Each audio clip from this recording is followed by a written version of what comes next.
Hello and welcome to Cider Chat.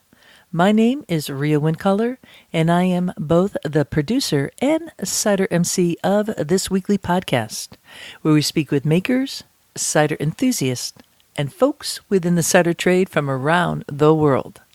This week, we're going to be heading straight to my spot of Ciderville in New England, specifically Massachusetts, and we'll be speaking with Carol B. Hillman and Hey, I'm William Grota. and they are from New Salem, Massachusetts, where you have heard me talk about this orchard many times on the podcast, which at one time was just pressing juice, but now is fermenting that juice into cider. There's going to be more on that chat coming right up, but first, a wee bit of news out and about in Ciderville.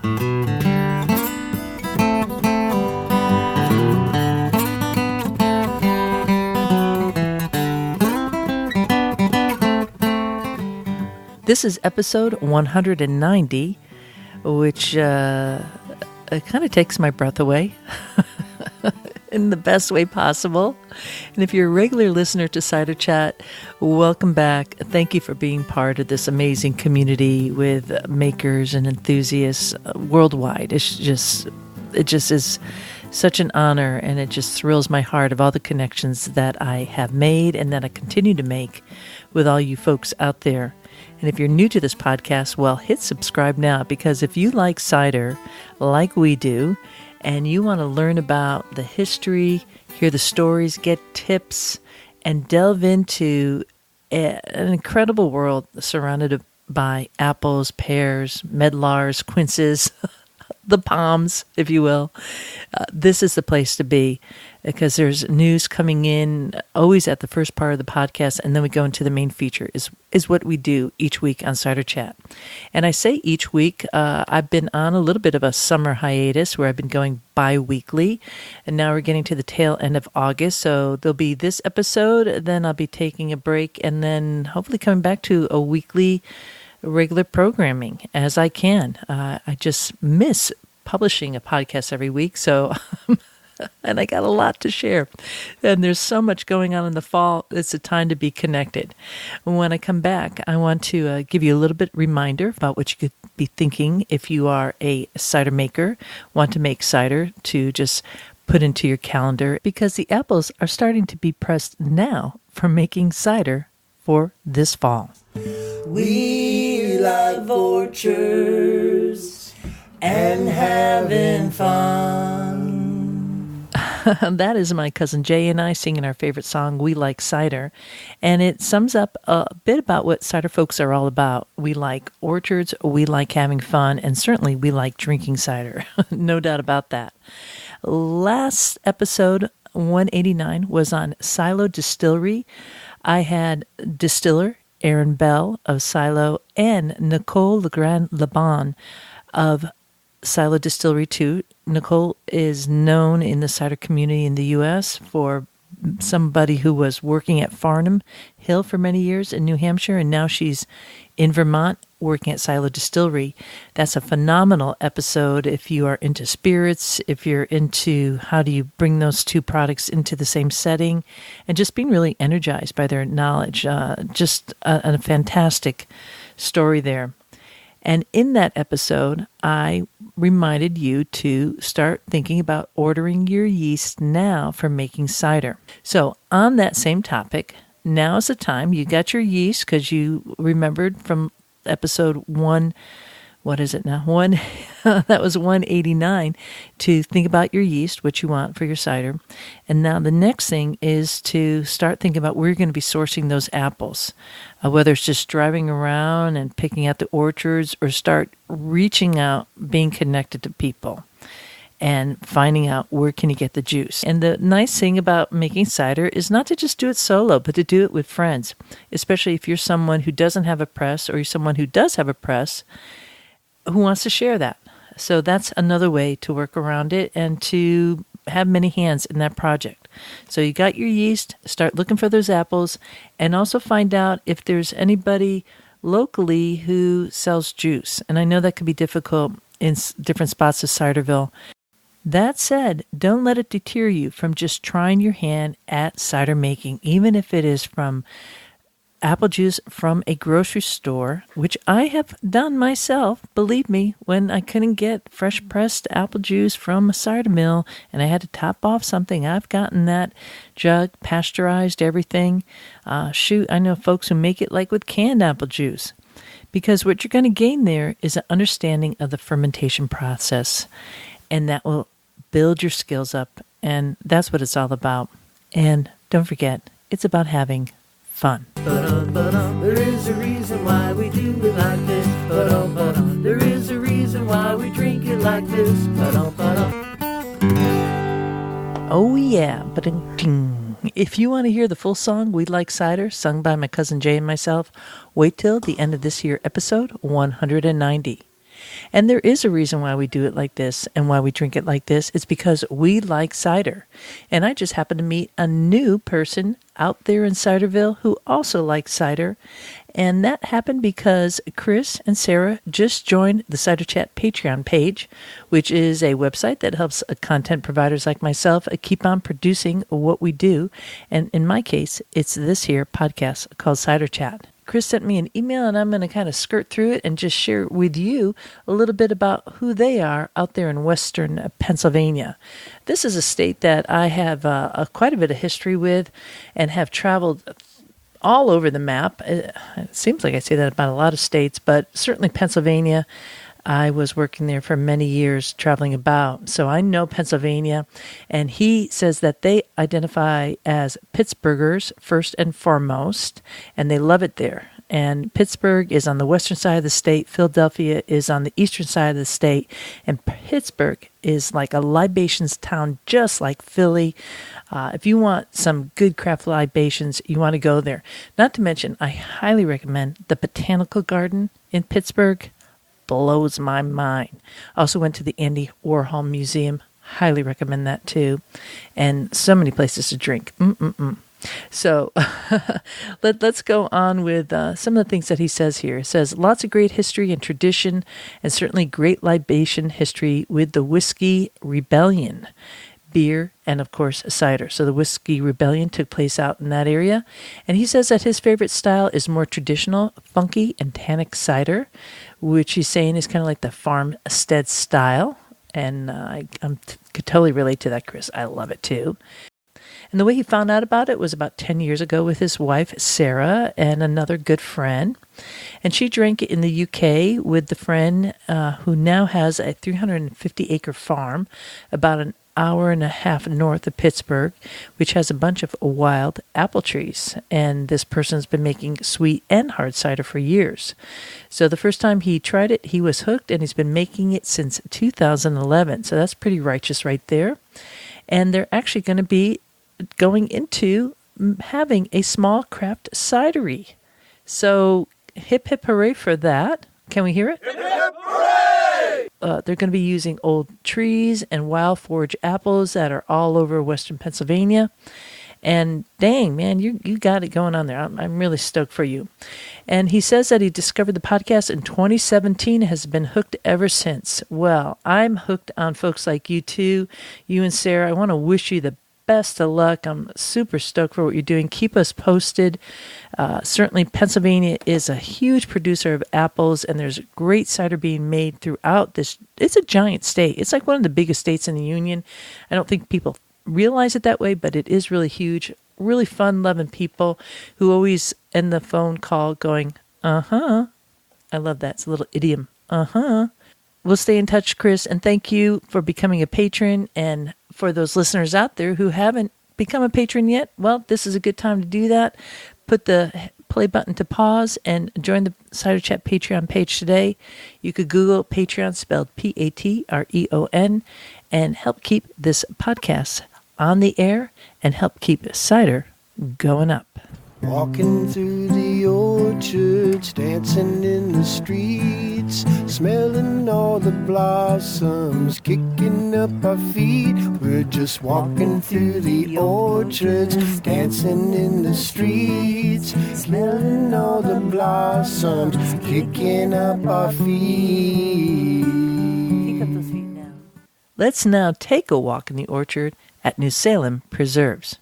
First up, we're going to be speaking with Carol B. Hillman and finding out how she brought this orchard back starting 51 years ago.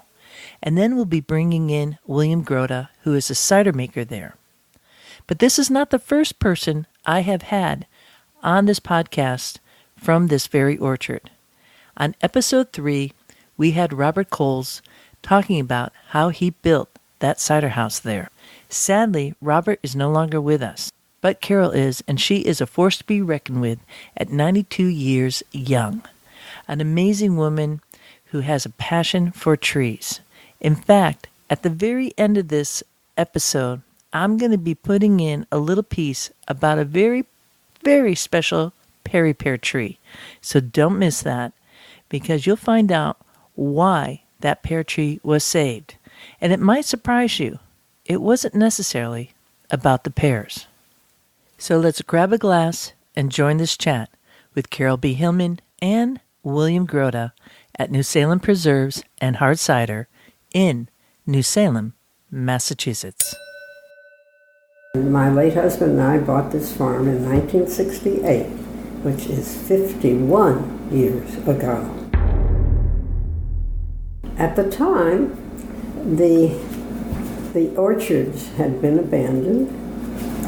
There are 2 small orchards, and you actually could not walk through the rows because there were dead branches all over everything. So we decided to start with 1 orchard to try and bring it back to its original beauty. And of course, that took time. It took many years. And 1 orchard, the trees were 70 feet tall. Many of them were 70 feet tall. And in addition to that, there was poison ivy growing up the trees. So our plan was to bring the trees down gradually, but to start to get rid of the poison ivy first, because we couldn't ask anyone to go into the orchard under those circumstances. In 1 year, we got only 1 apple.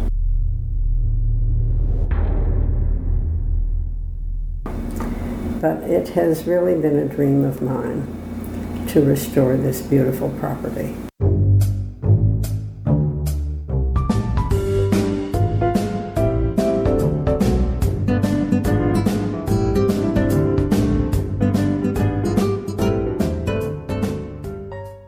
We were interested in antiques and in colonial homes.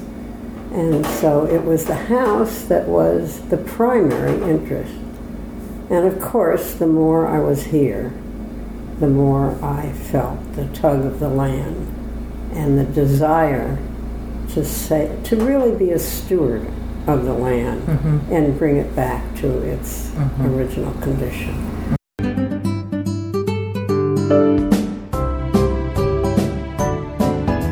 And there was barbed wire all over everywhere. You couldn't even see the orchard from the house because of tall shrubs. And all of the walls were overgrown, and there were Concord grapes on some, which still remain. But everything had been left, and there were originally cows here. And the barn, which the original barn had blown down in 1938 in the hurricane, and all the timbers were saved, and the barn was reconstructed in a new place. And that barn has the numbers 1938 in the cement.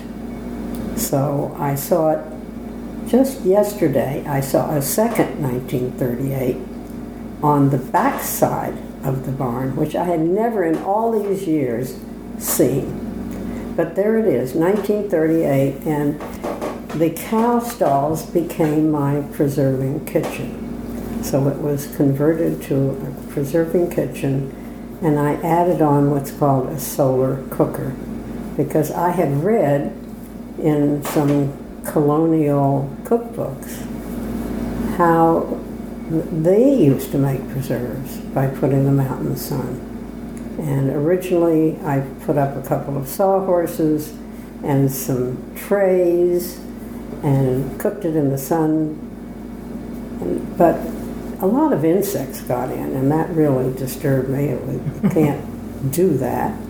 Even though I put tangle trap around the legs of the sawhorses to get anything crawling up, and also put a bowl of molasses to attract them on the same level as the pans. Mm-hmm. But eventually, and I don't know how it really happened, but I visited a place called the Thornton Burgess Society in East Sandwich on the Cape.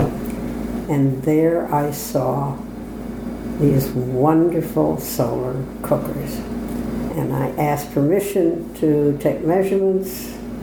I was granted it, and I had them built on the south side of the barn. Mm-hmm. They've been rebuilt a number of times, but they're still there. They're still in operation. And as a matter of fact, I will be making raspberry preserves today. Wow. So let's just give a visual here, because we're sitting in your kitchen that looks out towards the barn to the north here, I'm presuming. No, that's east. Not to that's east? Okay. And the cooker is hanging outside of the barn. I mean, you're able to access it from inside that area. And it's kind of like a shed roof. It's just like a cold frame. Yeah. That's all it is. That's all it is. Very simple. And it's painted black on the inside to absorb the heat. And it has trays where you can set other trays which you can pull out or push back. And the top is plexiglass now. It started out originally as glass, but I found that plexiglass heats up more quickly. Heats up the inside. So that's where we're at. It's everything we do around here is live and learn. That's true. Yeah. Yeah, that's true. That's the way it goes. So that's really where you started off. You started bringing the house back to life, and you did quite a bit of work. This is a colonial era home. Do you know how old it actually is? Well, is? 1750-ish. Okay, 1750-ish. So that's even hard to fathom. Right. But there you go. That's really, really something. And the preserves were really what I always thought of like your mainstay. You were doing the preserves, but the orchard was always collecting the apples, making fresh cider, which New Salem Preserves is really well known for the fresh, sweet, pressed cider. I won't call it apple juice because I know what you feel about that. Right. And it was never in your mind to go to like having hard cider here. Never, ever. Never, ever. Yeah. So let's hold off on that piece. I want to go back to the apples, though. Okay. And just bringing the orchard back. Because I want to give folks an idea of, one, that this is possible for someone who never thought about doing this, but, just has that orchard in the backyard and where we start from small beginnings to blossoming to where it is today. So originally, you were in education, right? Right. Early childhood. Early childhood education. You've written how many books? 4. 4 books. Mm-hmm. You have this orchard in the meantime. You're traveling back and forth to New York over the years, right? Yeah. Coming here seasonally. You dealt with the poison ivy. You had to deal with that pretty aggressively, from what I understand.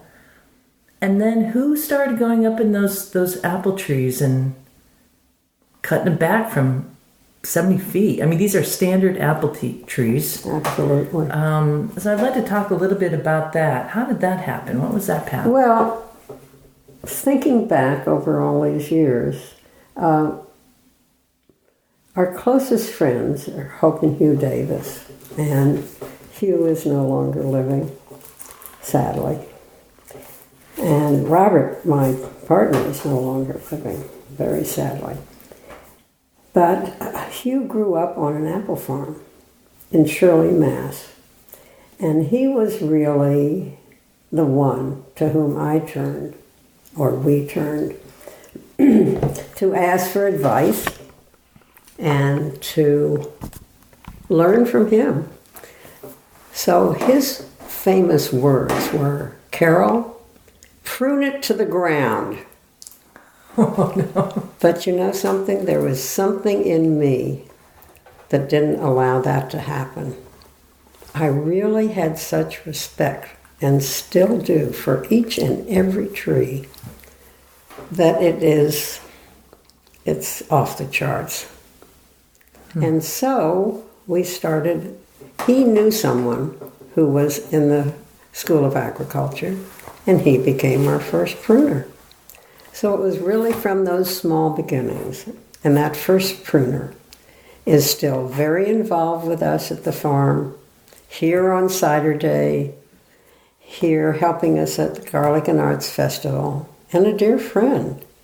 And he gives workshops for us at Cider Days. And anyway, it's... And so who was that pruner? That's Steve Wiseman.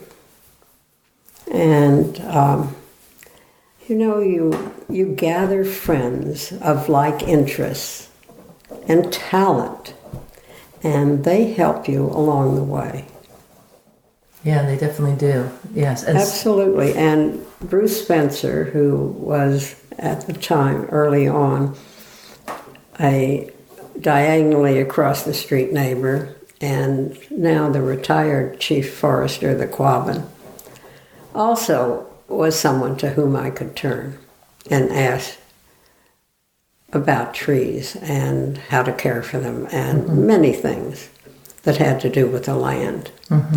So those two gentlemen were pivotal in my learning. so it took how many years to actually bring the orchard into production? You know, I don't really know. I don't remember. Well, when did you start selling cider? That was more recently, right, with Cider Days? Yeah, but how many years ago was that? Well, this is the 25th year. 2019 is the 25th year of Cider Days. And was New Salem Preserves involved with it in the first Cider Days? Not the first Not one. first, yeah. It's a couple of years in. So it must be at least, I'm gonna conjecture it's around 20 years. Yes, at least. That sounds about right, yeah. And up to that point, were you doing anything with the orchard, with the apples at that point? Well, we were making cider, Just for more local use and stuff. but we were making it right outside the barn. And at that point, the regulations were not what they are today. And then as we learned what was necessary to be legal, and we wanted to be legal in everything we did, we built the cider mill. So that was around the whole Homeland Security piece there too, wasn't it? Yeah. That really changed it. Or I'm not sure if you were already deciding to build the cider house at that time, and then the feds were getting involved. And I know there's kind of an interesting story about that. I'm not sure if you'd be willing to recall. It scared me to death. One day I was out doing something near the barn, and I see this really tall man and a woman walk in, and the man had on this very imposing uniform. And it turned out he was from the FDA. And he was investigating us because we are located near the Quabbin Reservoir. And the Quabbin Reservoir was considered a possible security risk because something could be dumped into the reservoir. So he told us, I was shaking in my boots. He told us in no uncertain terms that we were not to transport our cider anywhere unless we had a refrigerated truck. Well, there was no way in the world that we could afford a refrigerated truck. And they wouldn't even allow us to take the cider wrapped in a space blanket down to the general store at the end of the street. So I was devastated because I thought, well, that's the end of us. Nobody's going to come up here. And before that, we had been selling to grocery stores and co-ops and such. But it didn't turn out to be that way. And we put a sign up, and people came, and word of mouth. And I had to sign a paper that said I would not transport the cider away from the farm. Mm-hmm. So with I this thought big guy towering over you. Absolutely. Absolutely. Yeah. But it turned out to be a blessing in disguise. It brought people here. It showed them how we do things, and how we really care for the land and care for the apples and care for the preserves and care for the applesauce and all the stuff that we make and everything that we do around here and everything that we bring in. No doubt. You have a lot of value-added products. We do. You have the preserves, and I'm wondering, are you still shipping apples? You had like the gift box. The gift box of We apples. do. It's like a box where all the apples are lovingly placed in and shipped out. 18 apples and a jar of strawberry preserves. Oh, it's beautiful. It's beautiful, yeah. You have that. You have the apple cider vinegar. We do. And the apple cider vinegar is packaged in old bottles. And actually, 2 days ago, I was out bottle hunting in junk shops, antique shops, yard sales. And I clean them up and sterilize them. They're filled with our own apple cider, apple cider vinegar. And then we cork them and dip the corks in wax. We dip them 6 times in wax, in red wax, and we have a beautiful red label. And it's a great product. And apple cider vinegar, look it up. It cures everything. There you go. So that's been a very nice addition to our line. And I make apple butter now in the wintertime when I have time to do it. And so make it for the next season. And if time allows, I do crabapple juice, which is a big thing that has become a big thing here at the farm. And what kind of crab apples are you using for that? Well, those are Is that the Dolmar. Dolmar. Okay. And I used to do hyssop, and I planted another hyssop tree, but it's just beginning. But the Dolmar is, to me, the most beautiful crab apple that ever came down the pike. And I can't get enough of them. Can you describe what it tastes like, that juice? It's very tart. Very tart. Very tart, but it's a depth of flavor. And it is so delicious. I drink it straight. Some people add it to club soda or seltzer. And it's a very refreshing drink. Do folks come by wanting to buy that to put into the fermenting for hard cider? Yeah. They do? Yeah. I bet they do. No doubt. Well, people want to buy us out. And I say, no, I'm going to limit you to one per customer. Because there are people who make wine. They wanted to buy everything we had. Yeah.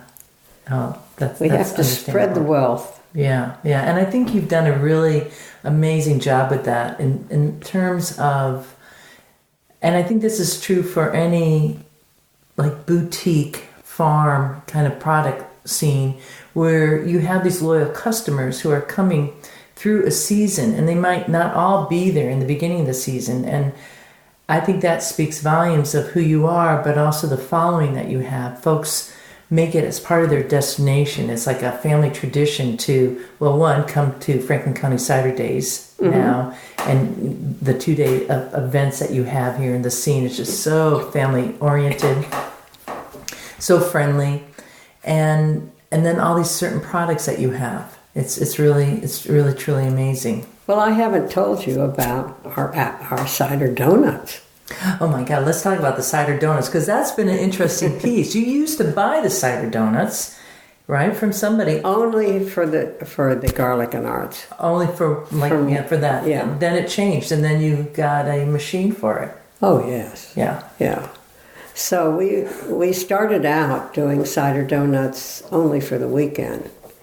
And then it became very obvious that people were, I've had kids burst out into tears if we're out of them.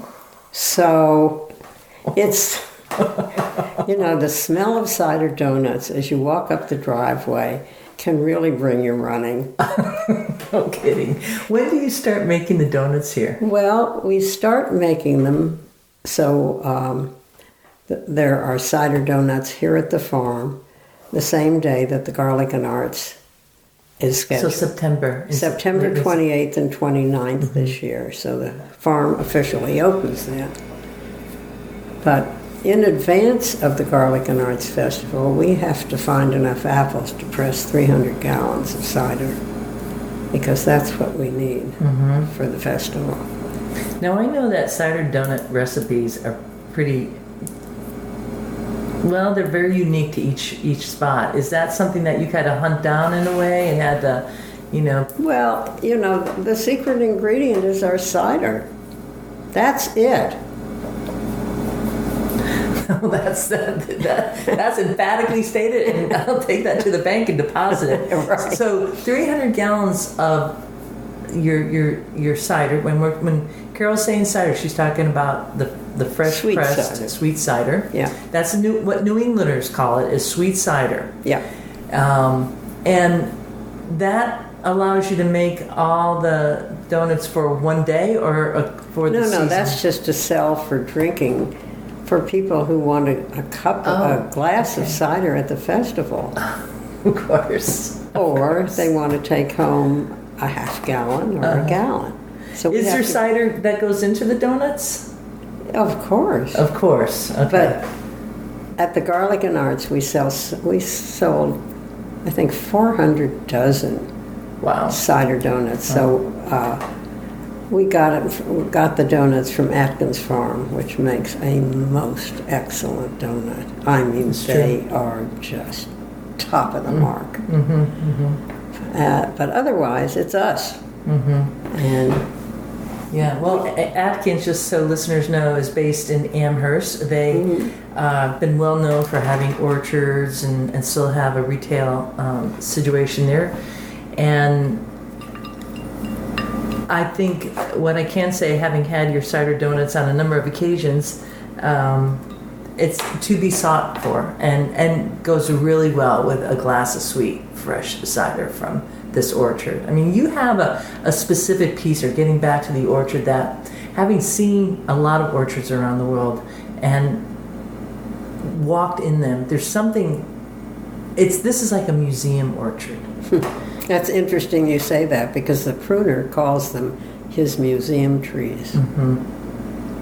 And no doubt, because each one is like a bonsai, a work of like Japanese art form, and it's in the same way that if you just look at it, you don't notice it, but you have to kind of walk in to see how artistically the pruning has been done. So that what Hugh had said, to like chop them down to the ground, thank goodness you didn't do that. And in turn, and the pruner would be Brad Maloney. Absolutely. Right? From New Hampshire. Yeah. And who's been doing this for many, many years. I think he's been pruning for over 30 years now, something like that. What he's done there has just blown my mind. He has those, what we call the pretzels. The pretzels, right, or he calls it, I should say. And that's taking the little saplings that are kind of little water sprouts and bedding them into their own. You see them on pretty much every single tree, and you know that they've been there for 10, 20 years, some of these apple pretzels, and they create form, they create more production in that spot. They're bomber handholds to hold on to when you're picking in the orchard, and they're just absolutely beautiful to look at. It just gives dimension to an orchard that I've never seen anywhere. Well, it's unique. It's super unique. I mean, it's a showpiece to walk into, and you could feel it. Like the apple orchard is really happy here. Now I have to tell you some not so good news. Oh dear. Okay. And that is that last year there were 9 black bears in our orchard. 9. And they did an unbelievable amount of damage. And not only did they climb the trees and break branches, they made a total mess of the orchard floor. I will not be graphic, but it was disgusting. So I have, since then, talked to a number of naturalists, people who are with Fish and Wildlife, Quabbin Tracker, up and down the line, to see what could be done about it. And the bottom line has always been two things. They will return. That you can be sure of. And your choice is fence or shoot. And I'll tell you, this has caused me a lot of anguish, I'm sure. A lot of anguish. And just this week, I told Terry McHugh, my wonderful farm manager, order the fencing. We're going to do it. So is that going to be electric fencing? Electric fencing, solar powered. And we have purchased the solar, whatever you call them. And I'm going to have to do it. It's going aesthetically, it's like putting a knife through my heart. There are going to be 300 and some stakes that have to be put around each individual orchard, 300 cumulative, and 3 different wires that have to be strung. And it's going to be a lot of upkeep. You have to see that everything is working, and that the grass doesn't interfere. I'm also hoping that it will keep porcupine out. So we're going to put a low strand to keep the porcupine out. But it's not going to be pretty. But you know something? It's going to save our orchard. And that has to be the most important factor for me and for the farm. Without trees, we're nothing. So there it is. That's it. Good old reality. You know, spending 51 years trying to bring it to a certain point, and then boom. You brought it so nice. Just change, Carol. Change. Well, isn't that the lesson? And so, that's kind of a curious, step. I'm wondering in terms of what is your mantra here? What keeps you going in all this, Carol? What keeps me going when I get up and look out and I see this beautiful piece of land, and I say to myself, you are just the luckiest person in the world to come out to this every morning, to say goodnight to it every night, and to know you have 50 things to do every day to keep it going and keep it beautiful and keep people coming.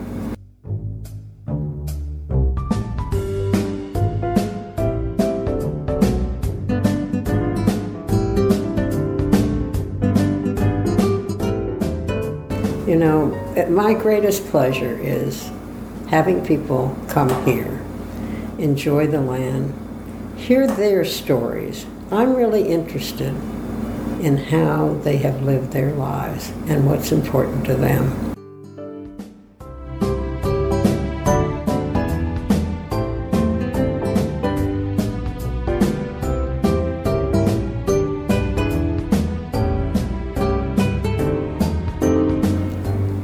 And to have a place for family, to congregate and to enjoy each other. To me, that's what it's all about. I'm setting the stage. And indeed she has, I expect, for many generations to come.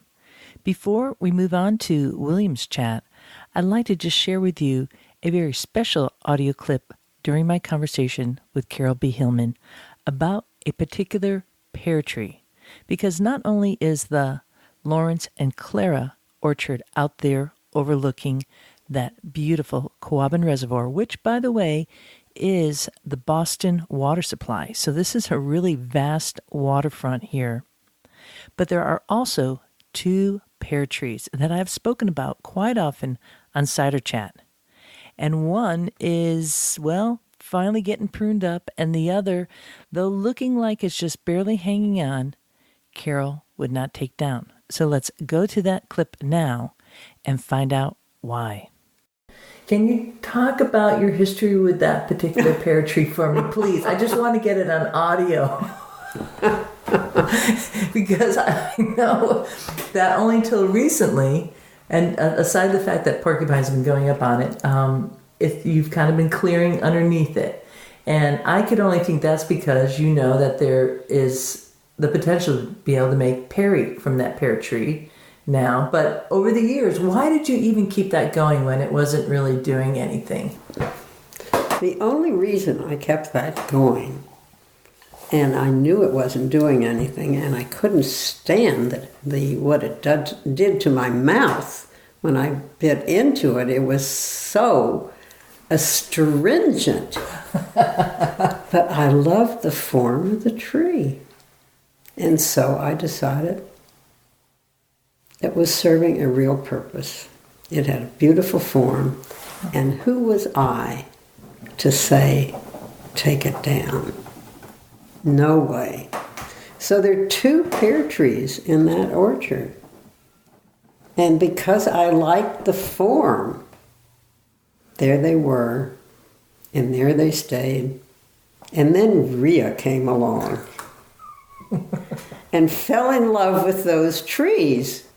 So there they will remain. Excellent.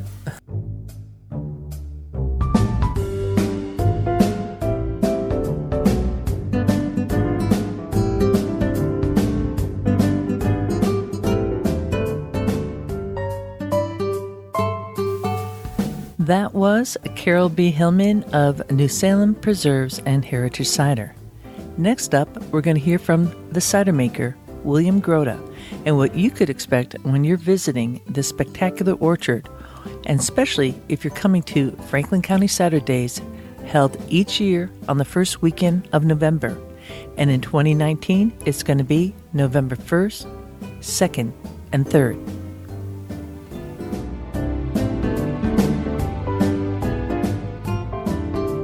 Hey, I'm William Groda. I am the cider maker at New Salem Preserves and Heritage Cider. I've been making cider for about 5 years. I started off in my basement as a hobby, probably like everybody else. And the hobby grew and kind of outgrew my basement. And I was lucky enough to be introduced to this farm, I think by you. Me? Yes, you. A few years ago when I said, Rhea, where can I get some really amazing juice to make hard cider with? And you said, well, William, I think they might be closed, but if you go by New Salem, you might be able to get 5 gallons. And I called and they saved 5 gallons for me, and that was the last that they had. And I made the best hard cider ever out of those 5 gallons of juice, and instantly fell in love with this place. The longer I stay here and the more ciders that I make here, the more I realized I had no idea what I was talking about before. And I keep my concept of what contributes to the terroir here changes. We have a really special wild yeast that established itself in the press house somehow. I actually have had that isolated, a yeast laboratory, and it's 3 different yeasts that work in conjunction. And it's a very, the 3 of them produce a very estery cider. But if you try to use that yeast with other juice, it doesn't make the same results. So it's a combination of that yeast, the apples that are grown here. Our trees are, some of them are 135 years old. They're full-size apple trees that are over a century and a quarter old. And that's really hard to find anywhere in New England, anywhere in America to find apple trees that old. All our fruit is hand-picked, and when it's juiced, this is the other thing. Carol and her cadre of volunteers, they literally take each apple and they have a paring knife. And if there's anything bad with the apple, it gets cut out before it's pressed. And so the juice is immaculate. So it's not picking up bacteria from the ground or things like that. And the old trees, the wild yeast, there's just all of those combine to create this unmistakable flavor, which is our cider. I think you're like the fastest online cidery I have seen come online. I don't know what connections you have in high places, William. I had a decent amount of equipment to start with. We have 4 180-gallon tanks and 1 110-gallon tank, and we ferment and we age in those tanks, and we sort of rotate through them. One of them stays empty so we can pump cider from one to the next. We really only have the capacity to do about 1,000 gallons a year. That's what our tanks hold. And when we press every 2 weeks, I get about 200 gallons of cider. And it's a different batch. It's depending on what was picked here, what was ripe. And so basically I make 5 batches a year, punctuated by the 2-week period when it's being pressed and collected. And they all turn out differently. So it's really small batch. I mean, I'd say 180 gallons at a time, and then blend away at the end to come up with something that is balanced. So, which is lucky because you get there's in the 5 ciders that are down there now that we could go sample. Each one of those is completely different, just based on what the juice was like at the time that it was pressed, and what the wild yeasts were doing. Mm-hmm. So any chapelization and addition of sugar to the ciders? No. If we do anything, we sometimes last year it rained for 2 months right during the harvest, and so the apples were really watery and the juice content was low. So I did freeze some of the juice and made my own cryo concentrate, and then used that to chapelize the starting juice to get it from 10 bricks up to about 12 and a half bricks. How many ciders on tap right now out in this barn? I want to just say this beautiful red barn that's overlooking the orchard up on a hill, and outdoors is this exquisite little cider garden with chairs and tables and laughter in the background that I think everybody could hear. Laughter's good, especially children's laughter. Hey, cider's fun. On tap, what do you have there? We have 3 ciders on tap now. The most we'll ever have is 4, simply because that's as many tap lines as I have. We have a Redfield Rain to Pum Macintosh blend, and that we actually got the Redfield and the Rain to Pum. We got that juice from Pine Hill, since we didn't. Last year was, as I said, a pretty scarce year. And you were just coming into this whole project last year. Yeah. I mean, that's pretty, boom. So here you were. And we also have a slightly. All of our ciders are dry. Some are just more dry than others. And the other cider on tap is Empire Macintosh and Northern Spy.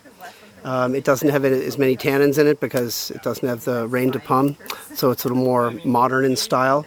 It has a bit more residual sugar. And then I have a strawberry and rhubarb cider, which is, I picked the rhubarb from the garden this morning and made rhubarb syrup, and made a syrup out of strawberries and cooked them both down, and then added a little bit of the rhubarb syrup and a little bit of the strawberry syrup to one of our base ciders to make the strawberry rhubarb. If folks want to get New Salem cider, what do they do? How do they get it? It's just they come here and they have a glass and sit in the garden. We have an on-premise permit, and unlike most on-premise permits, our permitted area is the farm. So you can get a glass of cider by the glass here and wander around and enjoy the incredible view and the fields and the stone walls, and hopefully, if you come across a porcupine, you'll chase it away.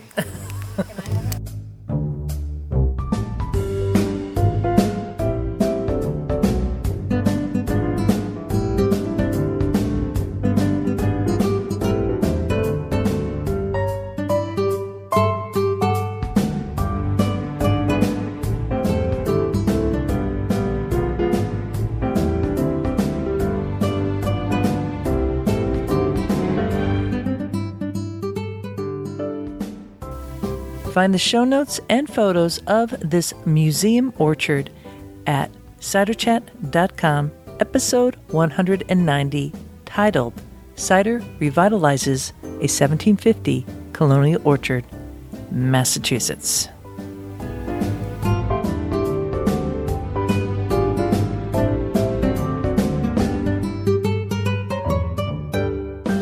I've always heard that it's kind of unusual that locals go to their surrounding area and want to show it off. I don't know why that would be unusual, because I love doing that. It's one of my favorite things to do. It's why I like talking about New Salem preserves, the orchard there, and now the cider. And it's also why I'm leading the second annual New England Cider Tour on October 31st this year. In fact, it kicks off Cider Days, Franklin County Cider Days, which this year is the 25th year for this amazing cider-centric fest. I call Franklin County Cider Days, what it does for cider is the same thing that Paris does for fashion. It is an epic event. So I hope you're coming to that, and that you will now be planning to come a day early to go with me so I could showcase more of my spectacular region of New England as we tool up to Vermont and New Hampshire to meet the maker at Farnham Hill. That would be Steve Wood. Then a slide on over to Vermont to Fable Farm Fermentory to meet the two brothers behind the Fable Farm libations. That is cider, and they're making wine at this spectacular, amazing barn that was brought over from New Hampshire. I mean, we can't even fathom that, especially if you're not in this region. You have to get over from the Connecticut River to Vermont. So they moved this whole post and beam barn over there, have an underground tunnel cave filled with barrels. And they're going to be, once again, hosting us for a meal. This year it's going to be a lunch. And at that lunch, well, we've just included a couple more makers. So we're going to have Fable Farm. Then we'll have Teddy Weber of Tin Hat Cider. We're going to have Sebastian Lusader of Flag Hill. That's an amazing cidery that's fully organic, all off the grid. Sebastian's coming down because, well, we can't get to his place from here, as we say. It's just too much of a winding road. And we made it last year, but we're not going to do it this year. It's just not possible. But he is going to come down to Fable Farm. And now we're also going to have Eden Specialty Cider, too. And if you don't know Eden Specialty Cider, well, then you probably don't know who Eleanor Leger is. I'm not sure if Eleanor's going to be there. She'll make it if she can, but we are going to have some Eden cider. It's crazy good. It's renowned for the ice cider, award-winning ice cider, and now just came out recently with a harvest blend of heritage apples. It's delicious. So that's going to be our lunch scene, getting a tour tasting there. And then we're going to shoot back down south, making our way back to Greenfield, Massachusetts, where we depart from earlier in the morning to make a stop at Silo Distillery. I just had Aaron Bell and Nicole Laban on the podcast. They're distilling spirits there and making cider, and that's going to be our last stop of the day. And there's going to be a lot going on there with this kind of little complement of all these crafts people, food, libations in this little center complex that they're at. This is a crazy, fun day of cider touring up into Vermont, then kicking off the Franklin County Cider Days. If you want to sign up for this tour, there's only one way that I'm doing it. So, drum roll, please. Thank you very much, Mr. Quince. Pleasure. My pleasure, Ria. You have to send me an email. So here's my email again, Ria, and that's spelled RIA @ciderchat.com. Just put in the subject heading New England Cider Tour, and then I will send you the details on that. You just don't want to miss out. I know that cider is winding down, but for any one of us out there in Ciderville, we know that this time of the year in the Northern Hemisphere, things are just starting to crank.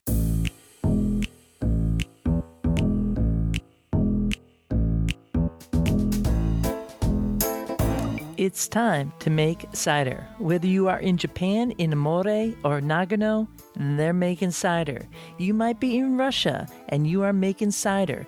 You might be in Sweden, and you are making cider. Hell, wherever you are making cider.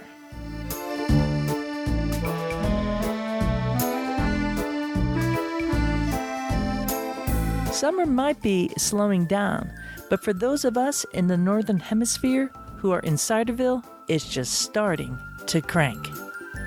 From Japan to North America to Western Europe and beyond, everyone who's in Ciderville is gearing up for making cider. And if you're not making cider, then you're drinking it. And I'll be drinking it soon in the UK, hopefully with some of you listening right now. Yes, this is the time of year when the harvest season is upon us. And at the Raw Cider Fest, people are going to be celebrating with cider. So catch me on this trip and follow along at Cider Chat on Twitter, at Cider Chat Ciderville on Instagram, and on the Cider Chat Facebook page, because I will be going live. As I bring to you good friends I meet along the way, and the fine hosts at Raw Cider and at Duck Chicken Cider too. And don't let anybody tell you otherwise. You gotta know that cider is going up around the world.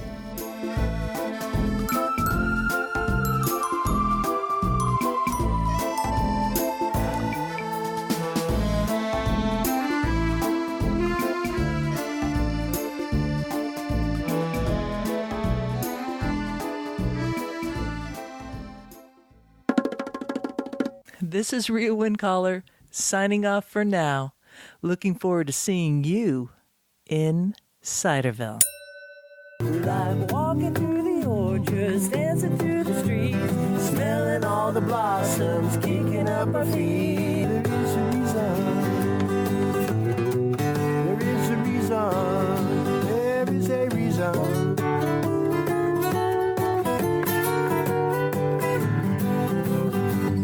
Like walking through the orchards, dancing in the streets, smelling all the blossoms, kicking up our feet. Oh yeah, we like cider. Oh yes we do. We like palm. Oh yes we do. We like orchards.